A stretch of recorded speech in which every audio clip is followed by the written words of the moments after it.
إذا السماء انفطرت وإذا الكواكب انتثرت وإذا البحار فجرت وإذا القبور بعثرت علمت نفس ما قدمت وأخرت يا أيها الإنسان ما غرك بربك الكريم الذي خلقك فسواك فعدلك في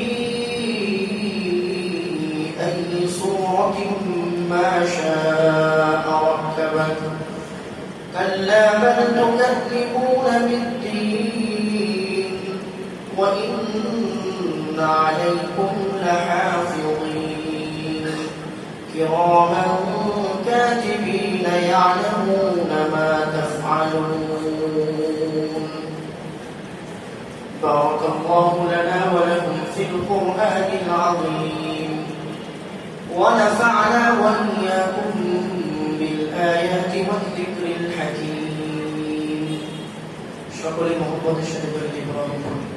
اللهم صل على محمد وعلى آل محمد كما صليت على إبراهيم وعلى آل إبراهيم إنك حميد مجيد.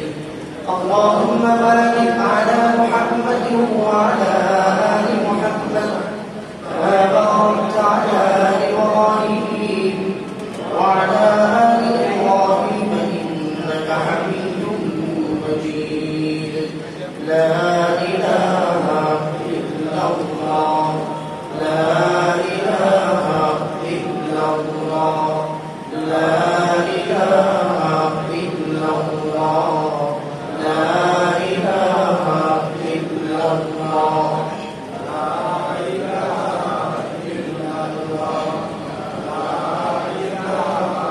إلا الله لا إله إلا الله محمد رسول الله.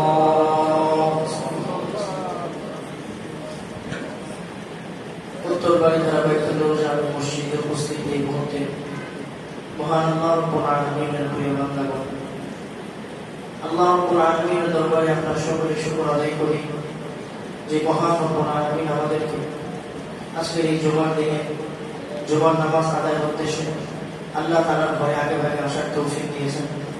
এজন্য এই দিল থেকে শুকর আদায় করে জোরে পড়ি আলহামদুলিল্লাহ। আল্লাহ নিয়ামত পেয়ে যে ব্যক্তি শুকর আদায় করে আল্লাহ রাব্বুল আলামিন তার নিয়ামতকে বাড়িয়ে দেন।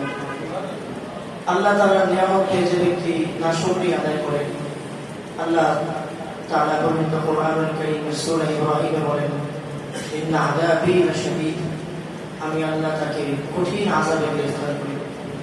আমরা সবসময় বেশি বেশি নিয়ামতের শুকর আদায় করব। হাদিসে পাকে রাসূলুল্লাহ সাল্লাল্লাহু আলাইহি ওয়াসাল্লাম বলেন, আল্লাহ যে আমাকে ভালোবাসেন, আল্লাহ যে আমাকে মহব্বত করেন, এটা বোঝার উপায় কি? আমি বিপদে পড়ে গিয়েছি এই জন্য যে আল্লাহ আমাকে অপছন্দ করে, বিষয়টা এমন নয়। আমি কষ্টে আছি এই জন্য আল্লাহ আমাকে অপছন্দ করে, বিষয়টা এমন নয়।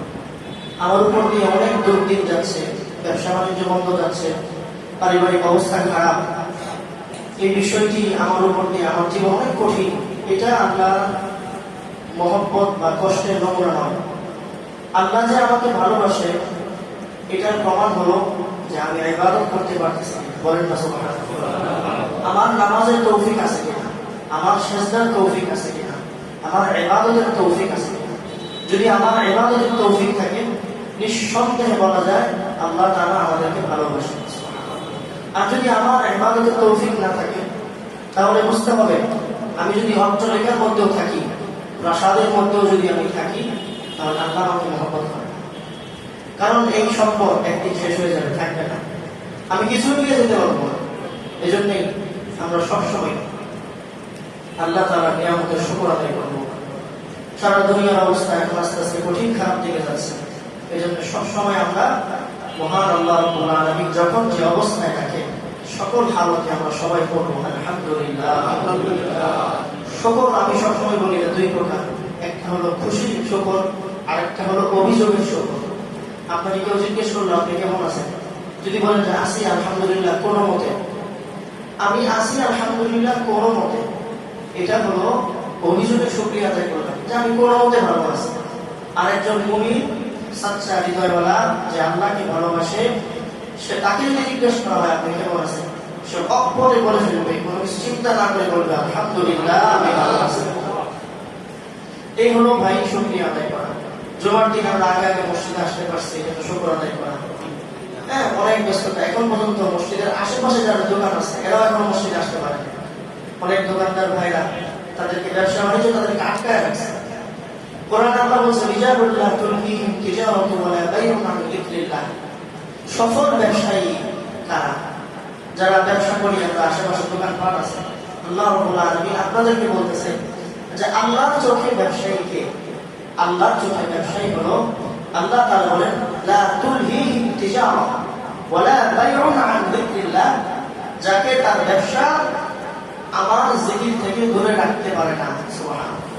এখন যারা আমরা মসজিদে আসতে পারি নাই, এখনো দোকানপাটে বসে আছি, তাদের কি ব্যবসা মসজিদে বানাইছে না ব্যবসা আটকায় রাখছে?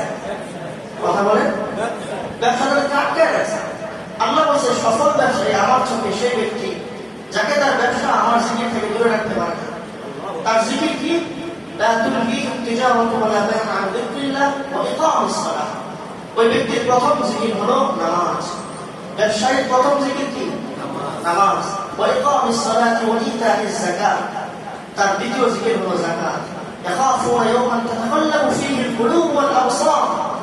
ব্যবসায়ীর তৃতীয় জিকির হলো যখন তার কর্ণ ভুবনে, তার কানে, তার চোখের সামনে যখন আল্লাহর নাম চলে আসে, আল্লাহর ধ্বনি চলে আসে, তখন তার হৃদয়টা ভয়ে কাঁপতে কাঁপতে শুরু করে। তার হৃদয় কেঁপে উঠে। সে চিন্তা করে না আমার এখন আল্লাহর কাছে যাওয়া দরকার, আল্লাহর সামনে যাওয়া দরকার, আল্লাহকে ভালোবাসা দরকার। প্রিয় ভাই আমার, এজন্য যারা আশেপাশে মসজিদে আছে আগে ভাগে মসজিদে আসার চেষ্টা করি। মসজিদ আমাদের শেষ ঠিকানা, মসজিদ আমাদের শান্তির ঠিকানা। মসজিদ থেকেই আমাদের বিজয়ের সূচনা শুরু হবে। নামাজের পরে মসজিদ থেকেই দাজ্জালের সাথে যুদ্ধ করার জন্য ইমাম মাহদীর দল মসজিদে ফজরের নামাজ পড়ে দাজ্জালের বিরুদ্ধে যুদ্ধ করার জন্য মাঠে নামবে। এজন্য মসজিদ হলো বিজয়ের ঠিকানা। অনেকে বলে মুমিনের দৌড় মসজিদ পর্যন্ত। মুমিনের দৌড় মসজিদ পর্যন্তই থাকবে। কই থাকবো? মন্দিরে থাকবে? মুমিনের দৌড় পর্যন্ত মসজিদ পর্যন্ত। মুমিন যখন মুসিবতে পড়বে, পাহাড় পরিমাণ বোঝা মুসিবতের পাহাড় যখন মাথায় আসবে, শুধু দৌড়ে মসজিদে চলে যাবে। সাহাবায়ে কেরাম যত মুসিবতে পড়ছে, মুসিবত আসার সাথে সাথে দৌড় দিয়ে সর্বপ্রথম মসজিদে চলে গেছে। সুবহানাল্লাহ। ঘরে ঝগড়া হয়েছে, মসজিদে চলে গেছে। বিবির সাথে ঝগড়া হয়েছে, মসজিদে চলে গেছে। গিয়ে মসজিদে শুয়েছিল, মসজিদে আরাম করছে। মসজিদকে মহব্বত করতে শিখি, সন্তানদেরকে মসজিদ চিনাই দিয়েছিল। আল্লাহ আমাদেরকে আমল করার তৌফিক দান করেন। আজ আমি আপনাদের সামনে সূরাতুল ইনফিতার তেলাওয়াত করেছি। কখনো কখনো কিছু কিছু আলোচনা হয় বিষয় ভিত্তিক, কিছু কিছু আলোচনা হয় সূরা ভিত্তিক। এজন্য সবসময় তো আলহামদুলিল্লাহ খতিব সাহেব হুজুরের আলোচনা, সুন্দর আলোচনা আপনারা শুনেন, হযরত সাহেব আসতে পারছেন না। এজন্য আমি আপনাদের সামনে আল্লাহর পবিত্র কোরআনুল কারীমের একটি আয়াত থেকে সূরা আমি তেলাওয়াত করেছি। সূরা ইনফিতারের 19টি আয়াত আছে। আমি আপনাদের সামনে 12টি আয়াত তেলাওয়াত করেছি। সংক্ষিপ্ত সময় যদি সম্ভব হয় এই 12টা আয়াতে সাদা মাথা তর্জমা এবং সংক্ষিপ্ত কিছু তাফসীর আপনাদের সামনে করার চেষ্টা করব। আমরা দিল দিয়ে শোনার চেষ্টা করি, অন্তর দিয়ে শোনার চেষ্টা করি, ব্যক্তিকে না দেখে, ব্যক্তিকে এটা না দেখে, ব্যক্তি যার কথা বলে তার কথা শুনি। আমরা সবাই ছোট, কিন্তু আমরা যে কালামের কথা বলবো সেই কালাম রহমান, সেই রহমান তো অনেক বড়। তাই রহমানের কালামকে রহমানের মতো করে শোনার চেষ্টা করি। প্রিয় ভাই আমার, সূরা ইনফিতার, এই সূরার মধ্যে আল্লাহ রাব্বুল আলামিন কিয়ামতের সচিত্র প্রতিবেদন আল্লাহ উপস্থাপন করেছেন। কিয়ামত এটা আমাদের কাছে একটা নাম, কিয়ামত এটা হবে। আমরা সবাই প্রতিদিন প্রতিনিয়ত ঠান্ডাভাবে জীবন যাপন করতেছি। কিয়ামতের কথা আমাদের কয়দিন মনে পড়ে? একদিনে কতবার মনে পড়ে? আল্লাহ রাব্বুল আলামিন সূরা আত-তাকওয়ির, ইদা শামসু কুফিরাত, ইদা সামাউ ফাতারাত, ইদা সামাউ শাক্কাত। এই সিরিয়ালের তিনটা সূরার মধ্যে একসাথে 3 সূরাতে আল্লাহ তাআলা কিয়ামতের কথা আলোচনা করেছেন। কিয়ামত বড় ভয়াবহ একটা জিনিস হবে। রাসূলুল্লাহ সাল্লাল্লাহু আলাইহি ওয়াসাল্লাম বলেন, কিয়ামতের আগে কি হবে? ইসরাফিল আলাইহিস সালাতু ওয়াসসালামকে আল্লাহ বলবেন, ফানফাখ, তুমি সিংহায় ফু দাও। সিংহায় কখন ফু দেওয়া হবে? সিংহায় ফুটা কখন দেওয়া হবে? দেওয়া হবে হলো যখন এই পুরো কায়নাত যা পৃথিবীতে দেখতেছি, শুধু পৃথিবীর এই জগৎটাতে যখন একজন আল্লাহ বলার মতো লোক থাকবে না, সেদিন আল্লাহ তাআলার এই পৃথিবী রাখার প্রয়োজন পড়বে না। বলেন না আল্লাহু আকবার। আল্লাহু আকবার। যতদিন এই পৃথিবীতে আল্লাহ বলার মতো একজন ইনসান থাকবে, ততদিন আল্লাহ তাআলা পৃথিবী টিকিয়ে রাখবে। লা তাকুমু الساعة حتى يقال في الأرض الله। বলেন না আল্লাহ। বলেন আল্লাহ। এক শব্দ মুমিনের হৃদয়ে অনেক প্রভাব বিস্তার করে। এক শব্দ মুমিনকে একটা শব্দ হেদায়েত দিতে পারে। আল্লাহর এক শব্দ পৃথিবী পাল্টায় দিতে পারে। আপনারা শুনছেন শাহজালাল ইয়ামানি রাহমাতুল্লাহি আলাইহি রাজা গৌরগোবিন্দের বাদশার প্রাসাদের সামনে গিয়ে তার সাথে যুদ্ধ করে নাই, শুধু কানে আঙ্গুল দিয়ে আযান দিছিল। আযানের প্রথম শব্দ হলো আল্লাহু আকবার, আল্লাহু আকবার। ইতিহাস লেখেন এই শব্দ বলার সাথে সাথে গৌরগোবিন্দের বাদশার এই প্রাসাদ কাঁপা শুরু হয়ে গেছে। সুবহানাল্লাহ। কম্পন তৈরি হয়ে গেছে।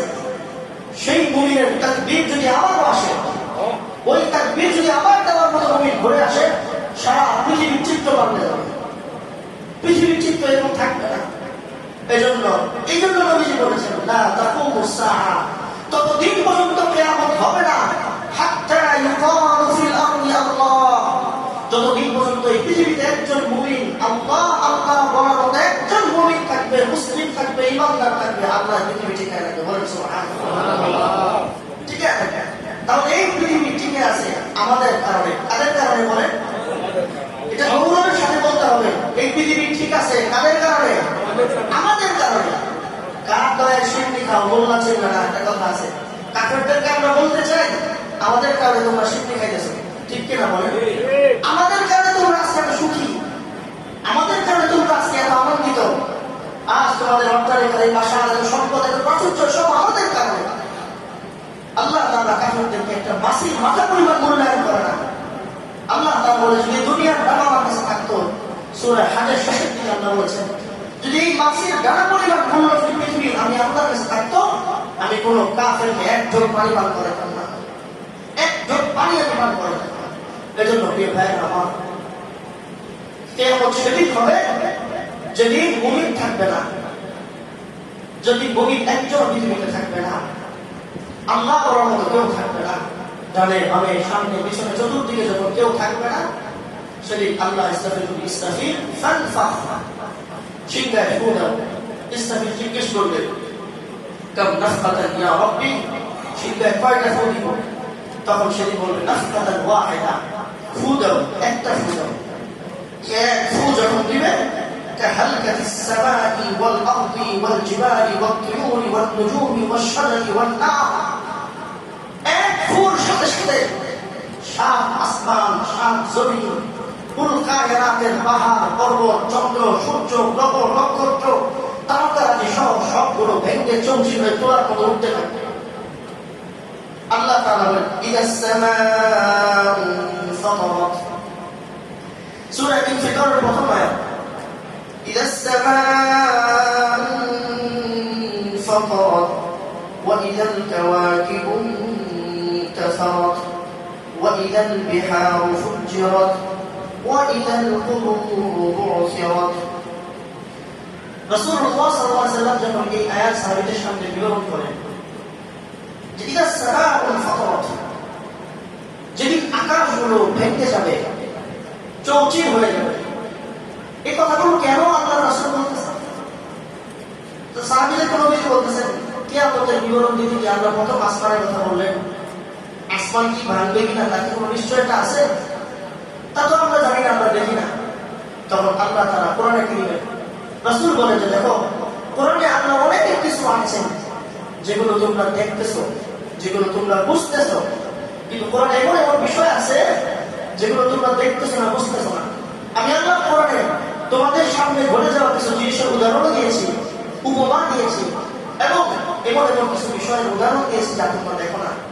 যেমন হে রাসূল, কাফিররা আপনাকে জিজ্ঞেস করে ইয়াসআলুনাকা আনিল মাহিদ, মেয়েদের মাসিক সম্পর্কে যদি জিজ্ঞেস করে তা আপনি বলেন কুল হুয়া আযান, এটা কষ্টদায়ক বিষয়। মাসিকের কথা কেন আল্লাহ কোরআনে বলেন? এটা আমরা দেখতেছি, আমরা জানি, আমাদের এই অভিজ্ঞতা আছে। কোরআনে আল্লাহ বলেন ইন্না আনকারাল আসওয়াতি লাসাউতুল হামিদ, মাকড়সার কথা আল্লাহ কোরআনে আনছেন। মাকড়সার মতো ছোট্ট একটা কথা আল্লাহ কোরআনে কেন আনলেন? এই জন্য আনলেন মাকড়সা আমরা চোখের সামনে দেখি। আল্লাহ বলে দেখো, এই মাকড়সার কথা আমি বলেছি, তোমরা চোখের সামনে দেখো। মাসিকের কথা বলেছি, তোমরা এটা অনুভব করো, জানো। এই যে যেগুলো জানো, এগুলো কোরআনে আনছি এটা বোঝানোর জন্য যে এটা যেমন সত্য, আসমান ফেটে যাবে এটাও সত্য, সুবহানাল্লাহ, এটাও সত্য। এটা তোমরা দেখতেছো না, কিন্তু ঘটবে। ইদাস সামাউল ফাতারাত, আকাশগুলো চৌচির হয়ে যাবে, ভেঙে যাবে। ওয়া ইদাল কাওয়াকিবু ইনতাসারাত, ওয়া ইদাল কাওয়াকিবু ইনতাসারাত। আজীব আয়াত। ইদাস সামাউল ফাতারাতের পর আল্লাহ বলতেছে ওয়া ইদাল কাওয়াকিবু ইনতাসারাত, তারকারা জীবন কিন্তু খসে পড়বে। তারকা কি? আমাদের এই পৃথিবী থেকে 9,32,00,000 মাইল উপরে বলে সূর্য। পৃথিবী থেকে 13 লক্ষ গুণ বড় বলা হয় সূর্যকে। বর্তমান বিজ্ঞান বলছে এখন এই 13 লক্ষ গুণ বড় সূর্য, এরকম 13 লক্ষ সূর্য যদি একটা তারকার মধ্যে ছেড়ে দেওয়া হয়, তার চাইতে তারকা অনেক বড়। চিন্তা করেন, এই তারকা যে আল্লাহ তৈরি করছে, সেই আল্লাহ কত বড়? বলেন না আল্লাহু আকবার। যদি প্রশ্ন আসে আল্লাহ কত বড়, উত্তর হবে আল্লাহু আকবার। আল্লাহ কত বড়? আল্লাহ কত বড়? যদি প্রশ্ন আসে আল্লাহ কত বড়, এক শব্দে আল্লাহ স্বীকার শব্দে বলতে হয় আল্লাহু আকবার। এজন্য নামাজের প্রথম শব্দ, তাকবীরের প্রথম শব্দ কি? আল্লাহু আকবার। আল্লাহ তুমি যখন ইবাদত করবে, আমার বড়াই, আমার বরত্ব, আমার প্রশংসা, আমার ক্ষমতা, আমার তাকত স্বীকার করে বলো আল্লাহু আকবার। এই হলো তারকা। ওয়াইদাল কাওয়াকিবু ইনতাসারাত, তারকাগুলো খসে পড়ে যাবে। 13 লক্ষ সূর্য যদি তারকার মধ্যে ছেড়ে দেওয়া হয়, সেই তারকাগুলো খসে পড়বে। আল্লাহ এইগুলো কেন বলতেছেন? এই তারকার কসম খেয়ে আল্লাহ সূরা ওয়াকিয়া বলেন ফালা উকসিমু বিমাওয়াকিবিন নুজুম। তারকার ব্যাপারে আল্লাহ কোরআনে অনেকগুলো কথা বলেছেন, যে তারকা চলার রাস্তা আছে, তারকার ঘোরার রাস্তা আছে, অনেকগুলো কথা আল্লাহ কোরআনে আনছেন। যে ওয়াইদাল কাওয়াকিবু ইনতাসারাত, এর ভাইও কিয়ামতের একটা চিত্র আল্লাহ বলছে, আসমানগুলো ভাঙবে, তারকাগুলো খুশি করবে। এরপরে বলতেছে ওয়াইদাল বিহারু ফুজ্জিরাত, যে চোখের সামনে সমুদ্রগুলো দেখতেছি, চোখের সামনে যত সমুদ্র দেখতেছি, এই বিহারু ফুজ্জিরাতের ব্যাখ্যায় হাদিসটা তিনটা তাফসীর করেছেন। এক, ইদাল বিহারু ফুজ্জিরাত, আমাদের চোখের সামনে যে সাগরগুলো দেখছি, এই সাগরগুলোর মধ্যে আল্লাহ হয়তোবা পানির মধ্যে আগুন লাগাই দিবেন, আগুন।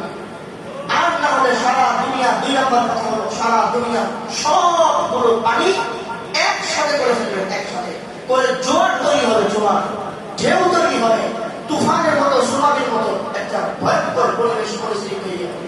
আল্লাহ ওয়াইদাল বিহারু ফুজ্জিরাত। কক্সবাজার সমুদ্র সৈকতে যারা গিয়েছেন, আমি জানি না কখনো প্রতিনিয়ত কি পরিমাণ ঢেউ আসে।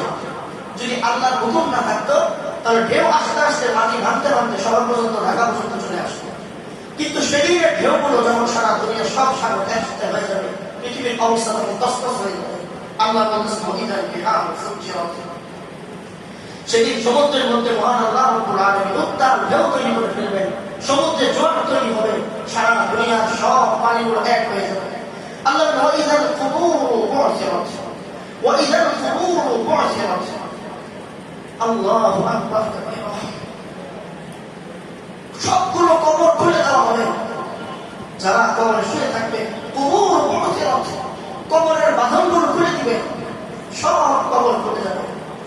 এই একটা কথা, সেদিন যখন কিয়ামত হবে, সিংহায় ফুঁকানোর সাথে সাথে এটা আপনার সাথেও ঘটবে, আমার সাথেও ঘটবে, সবার সাথে সাথে ঘটবে, প্রধানমন্ত্রীর সাথেও ঘটবে, রাষ্ট্রপতির সাথেও ঘটবে, এমপির সাথেও ঘটবে, মন্ত্রীর সাথেও ঘটবে, সুইফারের সাথেও ঘটবে। আপনার থেকে আলা, উচ্চ থেকে নিম্ন, নিম্ন থেকে উঁচু, সারা দুনিয়ার সব মানুষের খবরগুলো সেদিন খুলে যাবে। বাদনগুলো খেলে যাওয়ার পর সবচেয়ে মর্মান্তিক বিষয় হবে সেদিন আমাদের কারো শরীরে পোশাক থাকবে না, উলঙ্গ অবস্থায় আমরা সবাই উঠব। বাদন খুলে যাওয়ার পর প্রত্যেকে যেমন প্রত্যেকের হালত দেখবে, সবাই কিন্তু জানবে তখন আমার শরীরে কাপড় নাই। বাচ্চার শরীরেও কাপড় থাকবে না, মেয়ের শরীরেও কাপড় থাকবে না, পুরুষের শরীরেও কাপড় থাকবে না। যত আজকে আমরা কত সুন্দর সুন্দর পোশাক দিয়ে শরীরটাকে ঢেকে রাখি, যত সুন্দর পোশাকে হোক না কেন শরীর কাপড় থাকবে না। ওই কবরের বাদনগুলো খুলে যাবে, সব মানুষ তখন মাথায় উঠবে।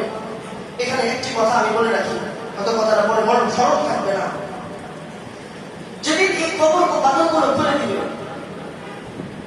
আলিমাত নাফসুম মা কদ্দামাত ওয়া আখখারাত, এই আয়াতের পরে আমি ওই কথাটা বলি। সেদিন রাসূলের অবস্থা কি হবে এই কথাটা আমি বলতে চাচ্ছি না। কবরের বাদনগুলো খুলে দেওয়ার পর ওই দিন রাসূলের হালত কি হবে এটা একটু বলবো। আলিমাত নাফসুম মা কদ্দামাত ওয়া আখখারাত, মানুষের কবরের বাদনগুলো খুলে যাওয়ার সাথে সাথে যখন মানুষ কবর থেকে উঠবে, উঠার সাথে সাথে আলিমাত, তাকে জানিয়ে দেওয়া হবে। তার এটা কিভাবে জানা হবে আল্লাহ ভালো জানেন। হয়তো ফেরেশতার মাধ্যমে সে জেনে যাবে, হয়তো বা তার ব্রেনে এটা আল্লাহ ইলহাম করে দিবে, মা কদ্দামাত ওয়া আখখারাত, সে দুনিয়াতে কি করে এসেছে সব কিছু তার সামনে প্রকাশ হয়ে যাবে। সে বিচলিত হয়ে পড়বে, মা কদ্দামাত ওয়া আখখারাত, সে পিছনে কি করে এসেছে, সামনের জন্য কি করে এসেছে, সব তার সামনে প্রকাশ করবে। এখানে থেকে একটু পরে বলতেছি, এই হাদিসটা হঠাৎ মনে পড়ছে, এটা আমি আজকে পড়িও নাই। রাসূলুল্লাহ সাল্লাল্লাহু আলাইহি ওয়াসাল্লাম যখন ইসরাফিল শিঙ্গা ফু দেওয়ার পর পৃথিবীর একদম অঙ্কুর কায়নাত সব ভ্যানিশ হয়ে যাবে, তখন কবরের বাদনটা যখন খুলবে, কবরের মানুষ তো পরে উঠবে, কবরের বাদন খুলে যাওয়ার আগে পৃথিবী যখন একেবারে স্তব্ধ হয়ে যাবে, ঠান্ডা থাকবে, আল্লাহ তাআলা তখন চারজন ফেরেশতা, জিবরাইল আলাইহিস সালাম, মিকাইল আলাইহিস সালাম, আজরাইল আলাইহিস সালাম এবং ইসরাফিল আলাইহিস সালাম, এই চারজন ফেরেশতাকে পাঠাবে। জান্নাত থেকে এক জোড়া পোশাক নিয়ে চারজন ফেরেশতাকে একসাথে আল্লাহ রাসূল সাল্লাল্লাহু আলাইহি ওয়াসাল্লামের কবরের কাছে গিয়ে পাঠানো হবে। ওনার মাকবারা, ওনার রওজার সামনে পাঠাবে। আল্লাহ ফেরেশতাকে বলবে, যাও এই পোশাকটা নিয়ে আমার হাবিবের মাকবারার সামনে গিয়ে আমার হাবিবকে উঠাও। সুবহানাল্লাহ। খবরদার আজকের অবস্থা স্বাভাবিক থাকবে না। আজ আমার হাবিব অনেক বিচলিত থাকবেন, আমার হাবিব কান্না করবেন, আমার হাবিব অনেক দুঃখী থাকবেন। খুব সতর্কতার সাথে সতর্ক হয়ে তুমি তাকে উঠাবা। চারজন ফেরেশতা একসাথে রাসূলের মাকবারার সামনে গিয়ে ডানে বামে সামনে পিছনে দাঁড়াবে। প্রথম জিবরাইল আলাইহিস সালাম, ওনাকে তিনজন একসাথে বলবেন, ভাই তুমি ডাক্তার রাসূলকে, কুম বিইযনিল্লাহ, আল্লাহর নামে উঠে এই কথাটা তুমি বলো। জিবরাইল বলবে, ইন্নী খাশিতু আলা নাফসি ওয়াস্তাহইতু আলা রাব্বি, আমার আজকে সাহস হচ্ছে না রাসূলকে কবর থেকে আমি ডাক দিব, রাসূলের মাকবারা থেকে রাসূলকে উঠাবো, আমার সাহস হচ্ছে না। মিকাইল ভাই তুমি ডাক দাও। মিকাইল আজরাইলকে বলবে, তুমি ডাক দাও। আজরাইল বলবে, আমি নবীকে অনেক কষ্ট দিয়ে জামকবাস করছি, একটু হলেও তো কষ্ট পাইছে রাসূল, আমি রাসূলকে ডাকার মতো সাহস রাখি না। আজকে তো রাসূল কান্না করবে, রাসূলের অবস্থা স্বাভাবিক থাকবে না। আর একটু কথা চলে গেছে, এটা হলো যখন এই চারজন ফেরেশতাকে জমিনে পাঠানো হবে, সারা জমিন খুঁজতে থাকবে, সারা জমিন অন্ধকার, কোন জায়গায় রাসূলের মাকবারা ফেরেশতারা খুঁজে পাবে না। হঠাৎ করে দেখতে থাকবে রাসূলের মাকবারা বরাবর সোজা আসমান বরাবর একটা নূরের ঝলক, আসমান থেকে রাসূলের কবর পর্যন্ত একটা আলো পরপরে আছে। এটা থেকে চারজন ফেরেশতা ওনাকে খুঁজে পাবে, ওনার মাকবারা পর্যন্ত যাওয়ার পরে তখন এই ঘটনাটা ঘটবে।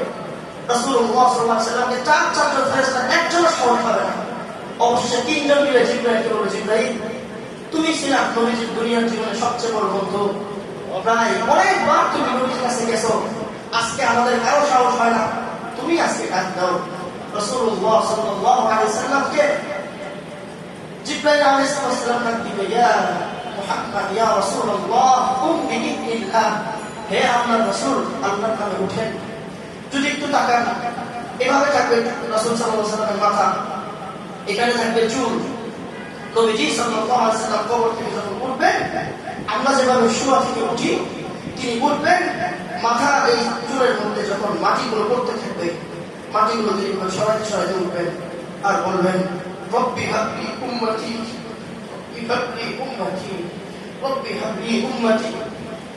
মাথা থেকে চুলের গোড়া থেকে মাটিগুলো সরাবেন আর উঠতে থাকবেন, বলতে থাকবেন রব্বি হাবলি উম্মতি, রব্বি হাবলি উম্মতি।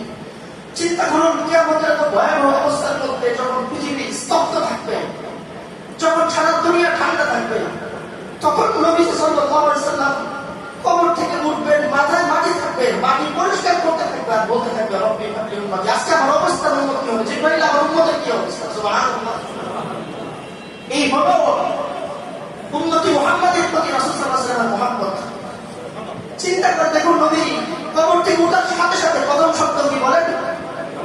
রব্বি হাবলি উম্মতি। আমার উম্মতের আজকের কি হালত?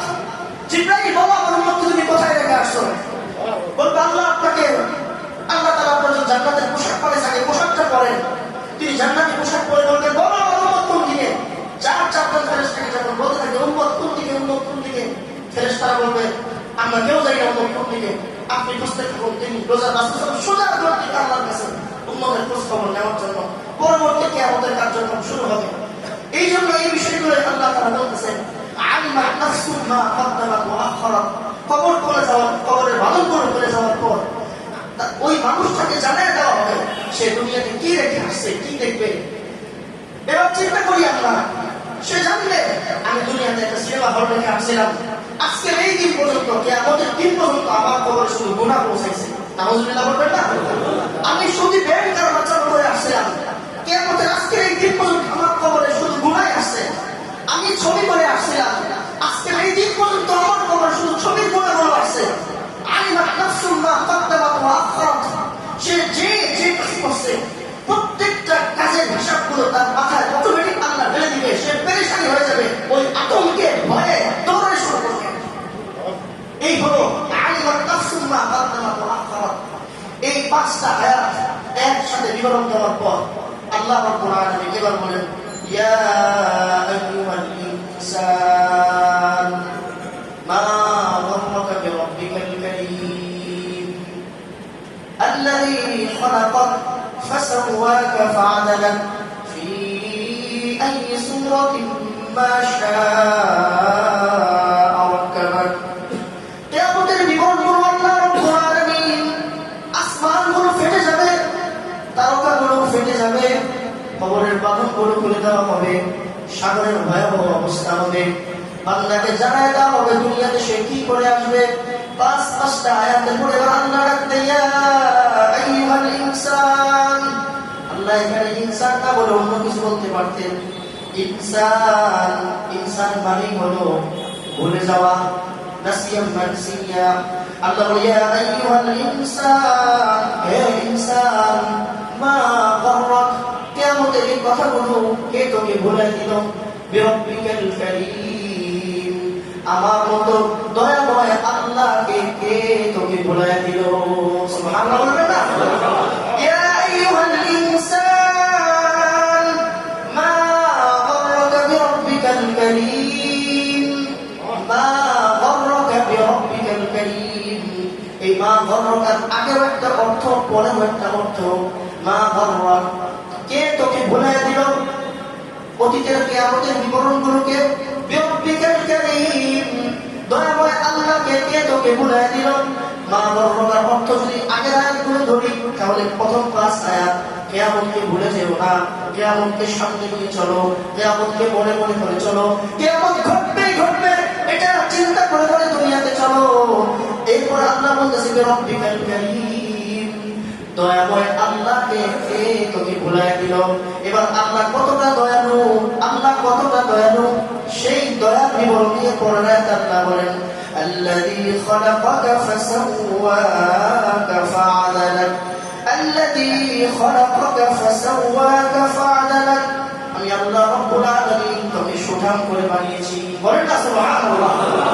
মাআল্লাযী খালাকাক ফাসাওয়াকা ফাআদালাক, আমি আল্লাহ রাব্বুল আলামিন তোকে সুঠাম করে বানিয়েছি, শক্তিশালী করে বানিয়েছি।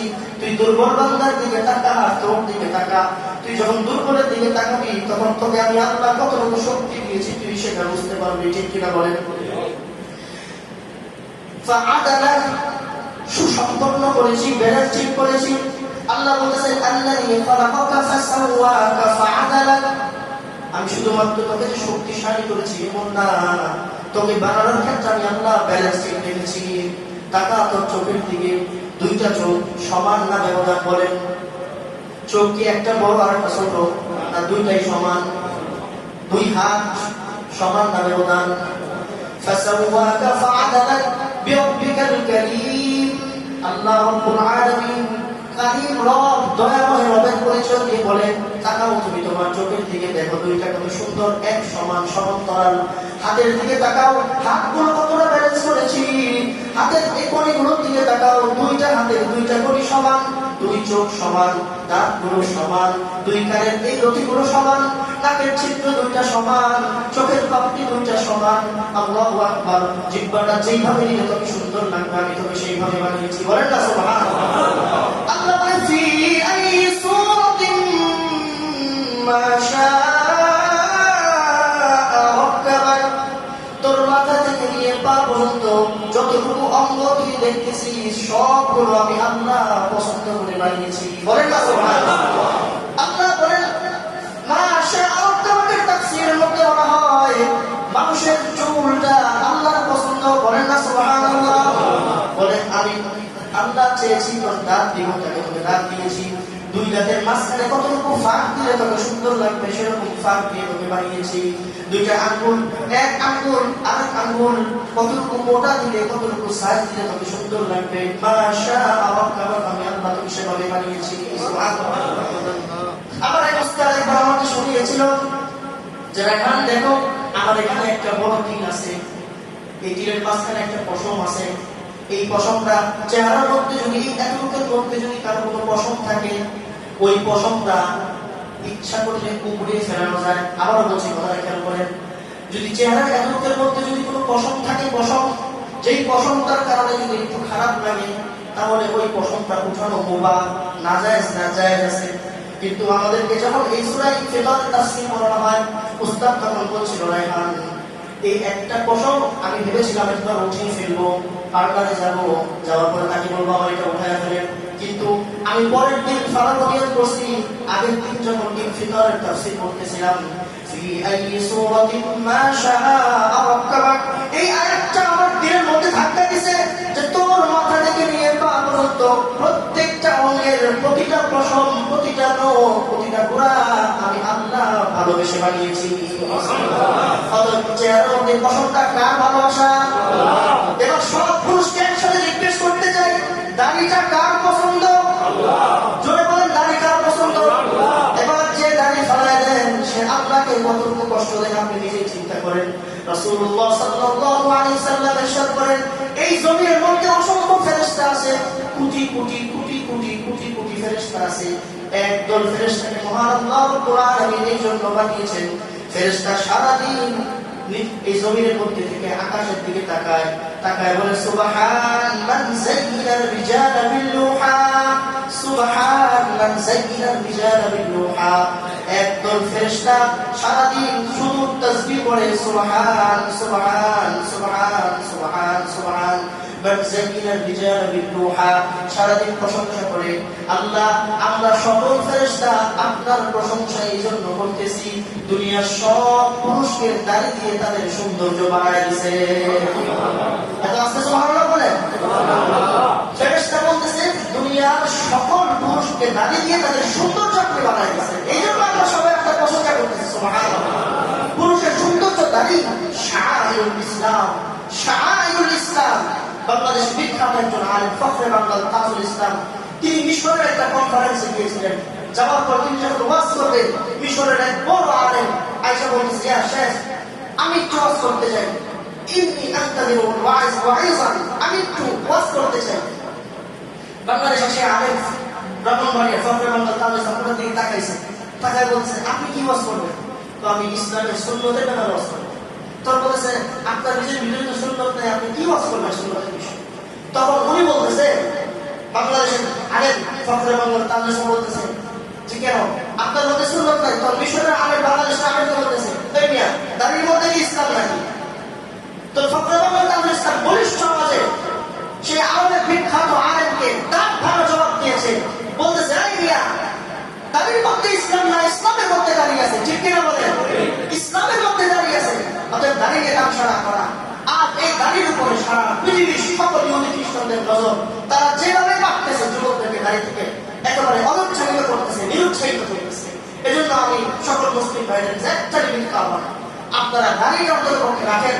কবরে গেলে যেন অন্তত পক্ষে ফেরেশতা ছিলেন। এই যে ওয়াইদাল কুবুর উপরছিল আল্লাহ নাফসুল মা কদ্দামাত ওয়া আখার, যদি কবরের বাদল খুলে দিবে ফেরেশতা দেখলে অন্তত পক্ষে যেন বুঝে এটা মুসলমানের সন্তান, এটা মুসলমানের বাচ্চা। কবরে সকল কিতাবগুলোর মধ্যে পাওয়া যায় মুমিন মুসলিম যখন এই দুনিয়া থেকে চলে যাবে সে সাথে করে মুসলমানের প্রতীক মুসলিমের চিহ্ন হিসেবে একমাত্র তার সাথে কবরে দাঁড়িয়ে যায়। দাঁড়িয়ে ছাড়া তার সাথে মুসলিমের প্রতীক আর কিছুই যায় না। কবরে ফেরেশতা যদি চিনে তো দাঁড়িয়ে রেখে চিনবে এটা মুসলমানের বাচ্চা, আর যদি দাঁড়িয়ে না থাকে ফেরেশতা চিন্তা করতে বলে যাবে মুসলমানের বাচ্চা না ইহুদির বাচ্চা। আল্লাহ আমাদের সকলকে দাঁড়িয়ে মর্যাদা বোঝার তৌফিক দান করেন। নবীজি বলেছেন যে দাঁড়িয়ে আঘাত করে সে আমার কলিজাতে আঘাত করে। সাহাবায়ে কেরামদের মধ্যে অসংখ্য সাহাবায়ে কেরাম নবীজির সামনে আসতেন, আসার পরে একজন সাহাবী আসতেন নিয়মিত, যার একটা দাড়ি ছিল, একটা দাড়ি। নবীজি তার দাড়ির দিকে তাকালেন আর হাসতেন। তখন একদিন ওই সাহাবী ভাবতেছিল যে আমার একটা দাড়ি দেখে নবীজি হাসে, মনে হয় দাড়িটা নবীর পছন্দ না, টান দিয়ে ছেড়ে ফেলছে। পরের দিন যখন রাসূলের সামনে গেছে, রাসূলের চেহারা লাল বিবর্ণ হয়ে গেছে, বেচারার তারার মতো যখন লাল হয়ে গেছে, নবীজির চেহারাকে ঘুরে এদিকে ঘুরে গেছে। সাহাবী আবার বলে দিয়ে ঘুরে নবীজির পাশে গিয়ে বসে, ইয়া রাসূলুল্লাহ রাগ করছেন কেন? বলে তুমি দাড়ি বানাইছো কেন, কি সমস্যা তোমার? বলে আপনি প্রতিদিন হাসেন এজন্য আমি ফালাই দিই। পারে না, তোমার এই দাড়ির মধ্যে অসংখ্য ফেরেশতা খেলতেছিল এজন্য আমি হাঁটতেছিলাম। প্রত্যেকটা দাড়ির মধ্যে ফেরেশতারা হাসাহাসি করে, খেলাধুলা করে, আমরা এটা বুঝি না। আল্লাহ আমাদেরকে বোঝার তৌফিক দান করেন। এজন্য আল্লাহ বলেছে আল্লাযী খালাকাকা ফাসাওয়াকা ফাআদালাক ফি আইয়ি সূরাতিন মা শাআ রাকাবাক। তাকাও চোখের দিকে, চোখগুলো আমি কিভাবে বানিয়েছি, কান কিভাবে দিয়েছি। সুবহানাল্লাহি হামদি সুবহানাল্লাহিল আযীম। কিডনির একটা বিবরণ তাফসীরে একটা বললাম, কিডনি দুইটা সমান। আজ পৃথিবীর বিজ্ঞান ফি আইয়ি সূরাতিন মা শাআ রাকাবাক এই আয়াতের তাফসীর তর্জমায় সফাতুত তাফাসির আধুনিক সময়ের একটা বিখ্যাত তাফসীর গ্রন্থ ডক্টর আলী মোহাম্মদ আলী সাবুনি, উনি এই আয়াত বলতে গিয়ে কিডনির একটা কথা এনেছেন। উনি বলতেছেন আল্লাহ রাব্বুল আলামিন মানুষের শরীরের ভিতরে যতগুলো অঙ্গ প্রত্যঙ্গ দিয়েছে এর মধ্যে খুবই গুরুত্বপূর্ণ একটা অঙ্গের নাম হলো কিডনি। কিডনির এত গুরুত্বপূর্ণ, বিজ্ঞান এখন অনেক উন্নত হয়ে গিয়েছে। অনেক উন্নত হওয়ার কারণে বর্তমান বিজ্ঞান এত দূর পর্যন্ত গিয়েছে যে বিজ্ঞান এখন কিডনি বানিয়ে ফেলেছে। বর্তমান বিজ্ঞান কিডনি পর্যন্ত বানিয়ে ফেলেছে, কৃত্রিম কিডনি বানিয়ে ফেলেছে। কিন্তু বিগত 25 বছরের ইতিহাসে 25 বছরের গবেষণার ফলে বিজ্ঞান কিডনি তৈরি করতে পেরেছে ঠিক, কিন্তু কিডনির মধ্যে এমন এক শক্তি, এমন এক মহত্ব, এমন এক কুদরত আল্লাহ রাব্বুল আলামিন দিয়েছেন, যেই কুদরত কিয়ামত পর্যন্ত কোনো মানুষ বানাইতে পারবে না। বলেন সুবহানাল্লাহ। কি সেই কুদরত? বিজ্ঞান বলতেছে আমরা কিডনি বানিয়েছি। কিডনির কাজ কি? পানিকে ছাঁকে, ঠিক না? পানি ছাঁকে, কিডনির কাজ হলো পানি ছাঁকে। কিডনি একটা আবরণ, সেই আবরণের মধ্যে যেই জিনিসটা পানি ছাঁকে যেটাকে ছাঁকনি বলা হয়, আজ পর্যন্ত বিজ্ঞান সেই ছাঁকনি তৈরি করতে পারে না। সুবহানাল্লাহ। সেই ছাঁকনির মধ্যে কুদরতে ইলাহির একটা যোগ্যতা আল্লাহ ওই কিডনির ছাঁকনির মধ্যে দিয়েছে। বান্দা প্রতিদিন 3 লিটার 5 লিটার 10 লিটার যত পানি খায়,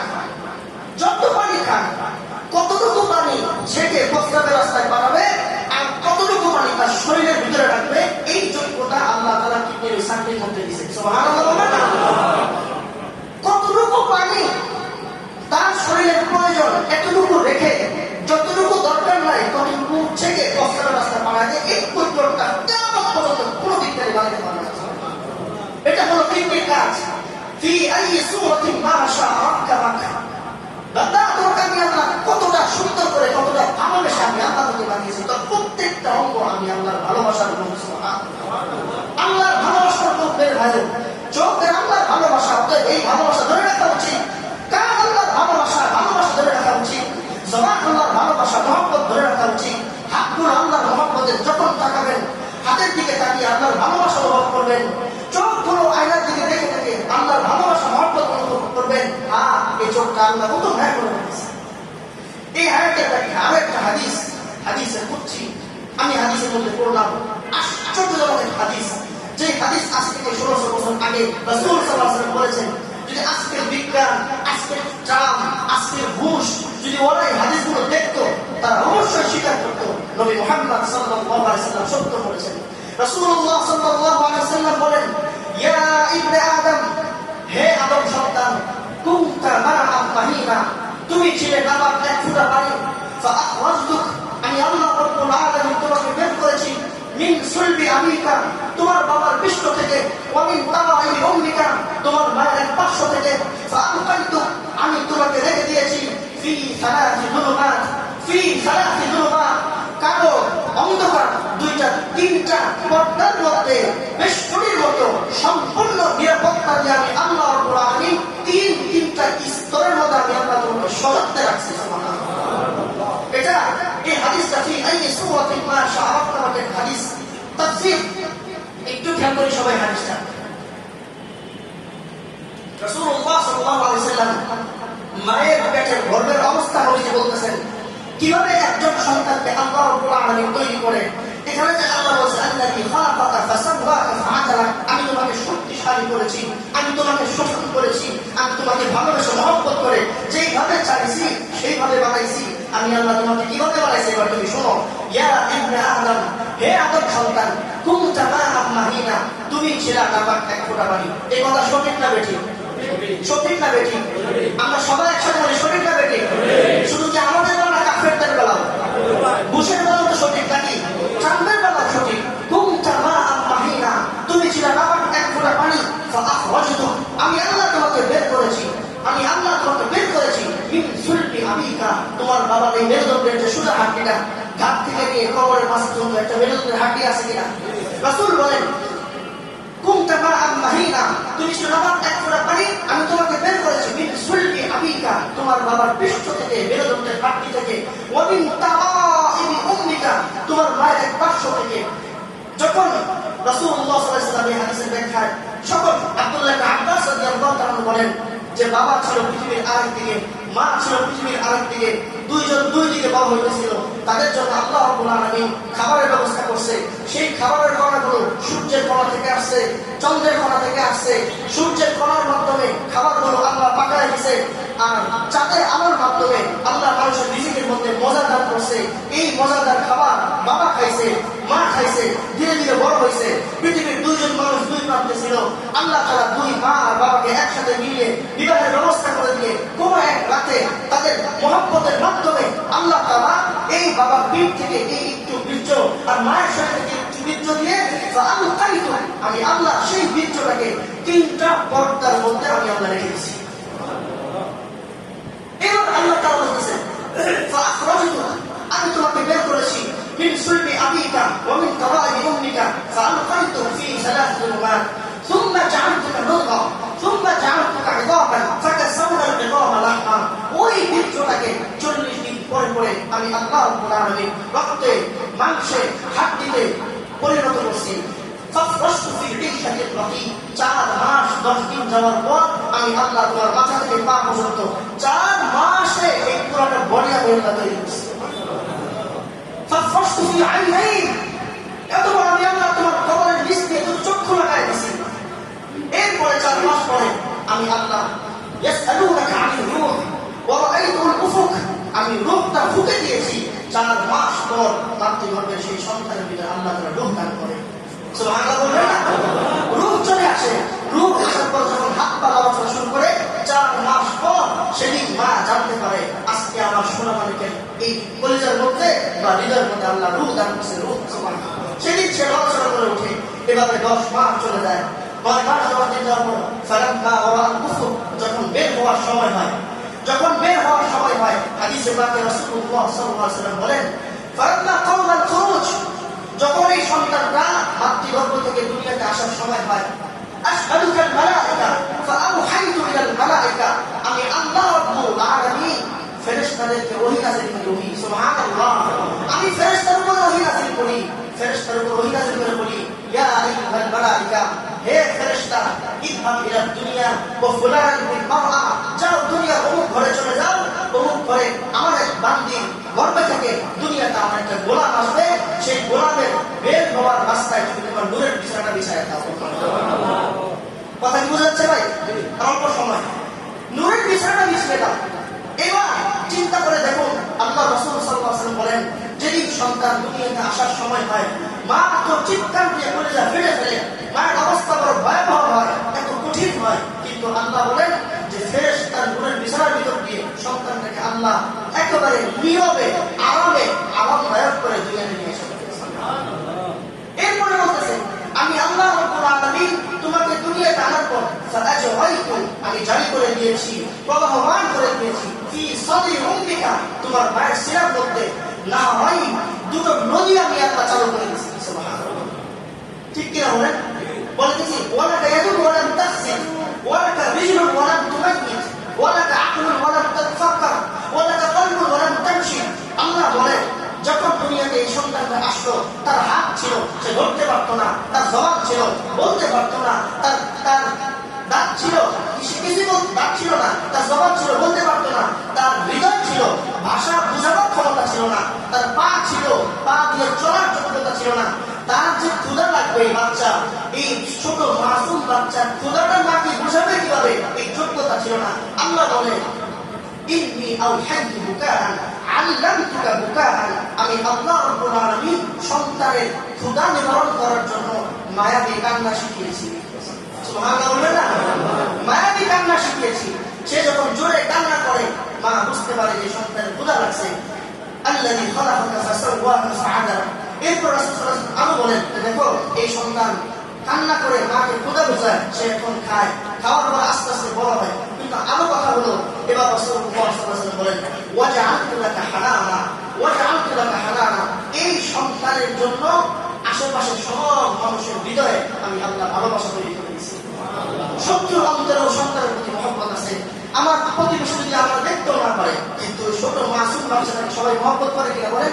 হাদিসের শেষ শব্দ, হাদিসের শেষ শব্দ রাসূল সাল্লাল্লাহু আলাইহি ওয়াসাল্লাম বলেন, ইন্নী আসাবাক। এবার এত কিছু নিয়ামত পাওয়ার পর আমরা সবাই আল্লাহকে ভুলে গেলাম, সবাই আমরা আল্লাহকে ভুলে গেলাম। এই কথাটা রাসূল সাল্লাল্লাহু আলাইহি ওয়াসাল্লাম আফসোস করে বলতেছেন যে আল্লাহ রাব্বুল আলামিন এতটা যত্ন করে, এতটা আদর করে দুনিয়াতে আনছে। আল্লাযী খালাকাকা ফাসাওয়াকা ফাআদালা, এত কিছু করে, এত সুন্দর করে আনলো। কাল্লা বাল তুকাদ্দিবুনা বিদ্দীন, কাল্লা বাল তুকাদ্দিবুনা বিদ্দীন ওয়া ইন্না আলাইকুম লাহাফিযিন। এত কিছু করে যে মহান রব্বুল আলামিন আমাদেরকে দুনিয়াতে আনলো, আজকে দুনিয়ার লোভে, পার্থিব এই দুনিয়ার লোভ লালসা, দুনিয়ার ক্ষমতা, দুনিয়ার আশা আকাঙ্ক্ষা আমাদেরকে আল্লাহকে ভুলে দিয়েছে। আমি আল্লাহ তোমাকে বলি নাই, আল্লাহ বলছে এখনো আমি আল্লাহ তোমাকে বলি নাই। এইগুলো সংক্ষিপ্ত কথা, যে এখন এই 19টা 16টা আয়াত পড়ছিলাম, 12টা আয়াত। কিরামান কাতিবিন, আল্লাহ বলতেছে যে দেখো তুমি যে দুনিয়ার মুখে, দুনিয়ার লোভে পড়ে এই সব কিছু করতেছো, মনে রাখবা কিরামান কাতিবিন, তোমার ডানে এবং বামে দুইজন সম্মানিত লেখক আমি আল্লাহ রাব্বুল আলামিন সেট করে দিয়েছি। তোমার দুনিয়ার 60 বছরের সব জীবনের সব কিছু কিন্তু এই দুজন লিখে ফেলবে, সতর্ক থাকবে। এই পর্যন্তই করেছি। তাহলে এই সাদা কথা হলো ইনফিতারের এই তরজমা বা তাফসীর যতটুকু বুঝলাম যে কিয়ামত সংঘটিত হবে, আল্লাহ তাআলা তার দয়ার পরিচয় দিয়েছে, আল্লাহ আমাকে বানিয়েছে, বানিয়ে আবার এটাও বলে দিল দুনিয়াতে হাঁটতেছে, চলতেছে, যাই করতেছো ভুলে যাও না কিরামান কাতিবিন। এই যে ফেরেশতার নাম না, কিরামান কাতিবিন, অনেকে বলে যে এটা কিরামান কাতিবিন ফেরেশতার নাম, এটা কিন্তু ফেরেশতার নাম না, কিরামান কাতিবিন। কাতিব এক বচন, কাতিবিন বহু বচন, কাতিবিন এক বচন, কাতিবিন বহু বচন। একজন ফেরেশতা, বহু বচন ফেরেশতা, মানে দুইজন সম্মানিত ফেরেশতা আমি আল্লাহ সেট করেছি, দুই ফেরেশতাকে আরবিতে কাতিবিন বলা হয়। শেষ কথা, রাসূলুল্লাহ সাল্লাল্লাহু আলাইহি ওয়াসাল্লাম এবার বলেন কিরামান কাতিবিনের একটা কথা শুনেন। দুইজন ফেরেশতা ডান দিকে আছে, বাম দিকে আছে। রাসূলুল্লাহ সাল্লাল্লাহু আলাইহি ওয়াসাল্লাম বলেন ডান দিকের ফেরেশতা হলো আমির, বাম দিকের ফেরেশতা হলো মামুর। ডান দিকের ফেরেশতার কথা বাম দিকের ফেরেশতা শুনে যখন আমার উম্মতের মধ্যে কোনো উম্মত নেক কাজ করার নিয়ত করে, নেক কাজ করার নিয়ত করার সাথে সাথে ডান দিকে ফেরেশতা তার একটা নেকি লিখে দেবে। এবার রাসূল সাল্লাল্লাহু আলাইহি ওয়াসাল্লাম বলেন, ডান দিকে ফেরেশতা যখন লিখে ফেলে, বাম দিকে ফেরেশতা কিন্তু সেটা লিখতে পারে না। যখন কোনো গুনাহ করার নিয়ত করে, তো খবরদার ডান দিকে ফেরেশতা বলে, এই লা তাকতুব হাদিহিল আমর, খবরদার এই বান্দা যে গুনাহ করার নিয়ত করছে তুমি কিন্তু লিখবা না। ঠিক আছে, লিখবো না। কিছুক্ষণ পরে বান্দা গুনাহ করে ফেলে, গুনাহ করার পর এবার বলে, হ্যাঁ গুনাহ তো করে ফেলছে, আমি শাহ আপনার কিন্তু এই লোক কিন্তু গুনাহ করে ফেলছে। বলতেছে লা তাকতুব ওয়ান্তাদির ওয়াসিআ, সুবহানাল্লাহ বলবেন না? লিখবা না, 1 ঘন্টা অপেক্ষা করো। কয় ঘন্টা অপেক্ষা করো? এবার ডান দিকের ফেরেশতা বাম দিকের ফেরেশতাকে বলতে থাকে, খবরদার লিখবা না। সানিয়াতান সালাসান আরবাআন খামসান সাদিসান, 6 ঘন্টা পর আবার যখন এই বাম দিকের ফেরেশতা ডান দিকের ফেরেশতা ধাক্কা দিয়ে বলে, আমি শাহ গুনাহ তো করে ফেলেছে, এখন তো না লেখা উপায় নাই। ও 6 ঘন্টা হয়ে গেল, এখনো তওবা করলো না? এখনো সে তওবা করলো না? বলল না, এখনো সে তওবা করে নাই। ঠিক আছে, উক্তুব ওয়াহিদান, সে গুনাহ করছে একটা গুনাহের বেশি লিখবা না। সুবহানাল্লাহ বলেন না? আর পক্ষান্তরে যখন ডান দিকের ফেরেশতা আমল করার সাথে সাথে নেকি লিখে ফেলে, আর যখন নেক আমল করে ফেলে, মান জাআ বিল হাসানাতি ফালাহু আশরু আমসালিহা, একটা নেক আমল করার সাথে সাথে ওই নেক আমলের পাশে গুণ দিয়ে 10 গুণ নেকি বাড়ায় রেখে ফেলে। আর বাম দিকে বসে থাকে, 6 ঘন্টা পর্যন্ত বসে থাকে, 6 ঘন্টা পরে যায় সেই গুনাহ লেখে। তবে কয়টা? একটা কথা বলছে, একটা লেখে। এবার আমরা সবাইকে বলি, ভাই আমার যদি গুনাহ হয় জীবনে, গুনাহ জীবন বরবাদ করে দেয়, গুনাহ জীবন নষ্ট করে ফেলে, জীবন শেষ করে দেয়, বরকত কমে দেয়, রিজিক কমায় দেয়, চোখের ক্ষতি কমায় দেয়, শরীরের শক্তি কমায় দেয়, নিজের জীবনের সব ক্ষতি করে। যুবক ভাই যারা আছে সবাই বোঝার চেষ্টা করি, প্রত্যেকটা গুনাহ এক একটা নির্লজ্জতা, প্রতিটা গুনাহ আমরা নাফরমানি, প্রত্যেকটা গুনাহ আল্লাহর সাথে সরাসরি গাদ্দারি। আল্লাহর দেওয়া চোখ, আল্লাহর দেওয়া জবান, আল্লাহর দেওয়া দিন, আল্লাহর দেওয়া এই দেমাগ, আল্লাহর দেওয়া ব্রেন, কোন একটা জিনিস যেন গুনাহে লিপ্ত না হয়। গুনাহ মানুষের জীবন থেকে তছনছ করে দেয়, গুনাহ রিজিকের দোয়ারে তালা লাগায় দেয়, গুনাহ আস্তে আস্তে আমাদের দুর্বল করে দেয়, শরীরে নতুন নতুন রোগের জন্ম হয়, নতুন নতুন রোগ হয়, একের পর এক রোগ হইতে থাকে শরীরের মধ্যে। এই জন্য আমরা সবাই চেষ্টা করি গুনাহ থেকে বাঁচার। গুনাহ হয়ে গেলে 6 ঘন্টা পর্যন্ত ফেরেশতা অপেক্ষা করে। ভাই আমার 6টা ঘন্টা দেরি না করে গুনাহ হওয়ার সাথে সাথে আমরা তওবা করে শুরু করি ইনশাআল্লাহ। গুনাহ হওয়ার সাথে সাথে দেরি করব না। আস্তাগফিরুল্লাহ আল্লাযী লা ইলাহা ইল্লা হুয়াল হাইয়ুল কাইয়্যুম ওয়া আতুবু ইলাইহি লা হাওলা ওয়া লা কুওয়াতা ইল্লা বিল্লাহ। হওয়ার সাথে সাথে ইস্তিগফার করব, একবার করব লা ইলাহা ইল্লাল্লাহ। গুনাহ হয়ে গেলে, চোখের খেয়ানত হয়ে গেছে, রাস্তা দিয়ে হাঁটতেছি একটা নারী চোখে পড়ে গেছে, সাথে সাথে আস্তাগফিরুল্লাহ লা ইলাহা ইল্লাল্লাহ। আবার যদি গুনাহ হয়ে গেছে, আস্তাগফিরুল্লাহ লা ইলাহা ইল্লাল্লাহ। 2 শব্দ ইস্তিগফারের দ্বারা গুনাহ মাফ হবে, লা ইলাহা ইল্লাল্লাহ দ্বারা গুনাহের জায়গা আল্লাহ নেকিতে পরিপূর্ণ করে দিবেন। আল্লাহ আমাদের সকলকে যা বলেছি আগে আমাকে আমল করার তৌফিক দান করেন, অথবা মুসলিম ভাইদেরকে আমল করার তৌফিক দান করেন। আমিন। আল্লাহ সুন্নাত